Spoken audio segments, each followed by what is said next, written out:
আমার 10 বছর লেগেছে এই জিনিসগুলো শিখতে, কিন্তু আজ আমি তোমাকে মাত্র 1 মিনিটে শিখিয়ে দেব। 1, জীবন কারো জন্য অপেক্ষা করে না। প্রতিদিন ওঠো, আর যাই হোক না কেন পুরো শক্তি দিয়ে কাজ করো। 2, তুমি যদি নিজের স্বপ্নের জীবন না গড়ো, তাহলে অন্য কেউ তোমাকে তার স্বপ্নের জীবন বানানোর জন্য কাজে লাগাবে।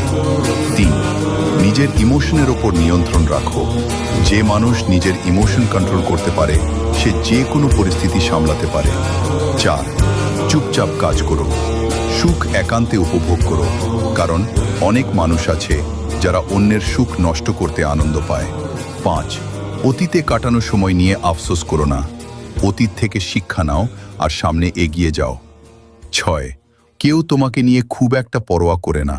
সবাই নিজের জীবন নিয়ে ব্যস্ত, তাই প্রতিদিন নিজেকে আরও ভালো করার জন্য পরিশ্রম করো।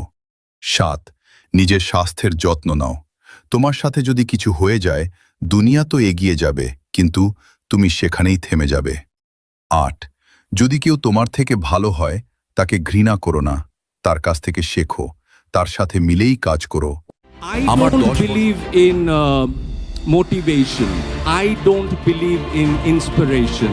Motivation আপনাকে একদিন জিমে নিতে পারে। মোটিভেশন আপনাকে একদিন ঠিকমতো হোমওয়ার্কটা করতে পারে, সেকেন্ড দিন করবে না, থার্ড ডে করবে না। But if you are consistent, আজকে অনেক রোদ, আজকে এই পেটটা ভালো না, রিমেম্বার ওয়ান থিং, ফেইলিয়ার থেকে সাকসেসে যাওয়া উদাহরণ পৃথিবীতে আছে। এক্সকিউজ থেকে সাকসেসে যাওয়ার কোনো প্রকারের উদাহরণ পৃথিবীতে নেই। আই ডোন্ট বিলিভ ইন স্বপ্ন নয়, বাস্তবে বাঁচো। দিন খারাপ মানেই জীবন খারাপ না। যারা বলে তুমি পারবে না, তাদেরকে ভুল প্রমাণ করো। গন্তব্যে পৌঁছাতে দেরি হইলেও কখনো হার মাইনো না। কখনোই অস্থির হবেন না, আতঙ্কিত হবেন না, ধৈর্য ধারণ করুন। কারণ ধৈর্য এমন একটা গাছ, চারি গায়ে কাটা, কিন্তু ফলটা বড় মিষ্টি।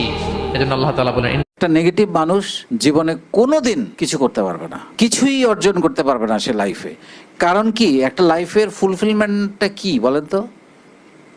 মেল রবিন্স বললেন, আপনি ভবিষ্যতে যে মানুষটি হতে চান, ঠিক সেই মানুষটির মতো আচরণ করা শুরু করুন। এটি কেবল কল্পনা নয়, বরং বাস্তবে সেই চারিত্রিক বৈশিষ্ট্যগুলো ফুটিয়ে তোলে। তিনি আরও বলেন, যখন আপনি সচেতনভাবে আপনার লক্ষ্য অনুযায়ী আচরণ করেন, তখন আপনার মস্তিষ্ক আপনাকে সেই কাজগুলো করতে দেখে, এবং মস্তিষ্ক তখন সেগুলোকে সত্য হিসেবে গ্রহণ করে এবং আপনার আত্মবিশ্বাস বাড়িয়ে দেয়।